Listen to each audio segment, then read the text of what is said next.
রাজধানীতে ঝটিকা মিছিল, অগ্নিসংযোগ আর ককটেল বিস্ফোরণের ধারাবাহিকতায় নাশকতার চিত্র উদ্বেগজনক। এই নাশকতায় নতুন কৌশল নিয়েছে আওয়ামী লীগ। সরাসরি নেতাকর্মীরা এসব কর্মসূচিতে না নামায় ভিন্ন কৌশল নিয়েছে দলটি। মিছিল, অগ্নিসংযোগ আর ককটেল বিস্ফোরণের ব্যবহার করা হচ্ছে কিশোর গ্যাং, মাদকসেবী, ছিন্নমূল ও সুবিধাবঞ্চিত মানুষদের, এমন তথ্য জানিয়েছে আইনশৃঙ্খলা বাহিনী।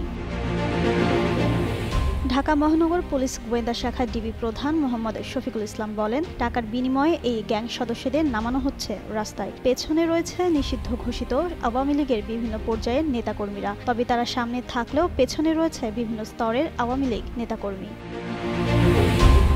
এদিকে গত 6 দিনে অগ্নিসংযোগ, ককটেল বিস্ফোরণ, ঝটিকা মিছিলে গ্রেপ্তার করা হয়েছে 185 নেতাকর্মীকে। কয়েকজন কিশোর গ্যাংকে আটক করা হয়েছে। গত 10 মাসে গ্রেপ্তার করা হয়েছে 3200 জনকে। আইনশৃঙ্খলা বাহিনীর দাবি, পারিশ্রমিকদের সংঘাতে তৈরির এই সংস্কৃতি রাজনীতির অঙ্গনে নতুন নয়। আর বিশেষজ্ঞদের মতে নির্বাচন সামনে রেখে রাজনৈতিক সহিংসতা বাড়তে পারে। তাই এখনই শক্ত অবস্থান নিতে হবে আইনশৃঙ্খলা বাহিনীকে। নিশ্চিত করতে হবে নিরাপদ নির্বাচনী পরিবেশ।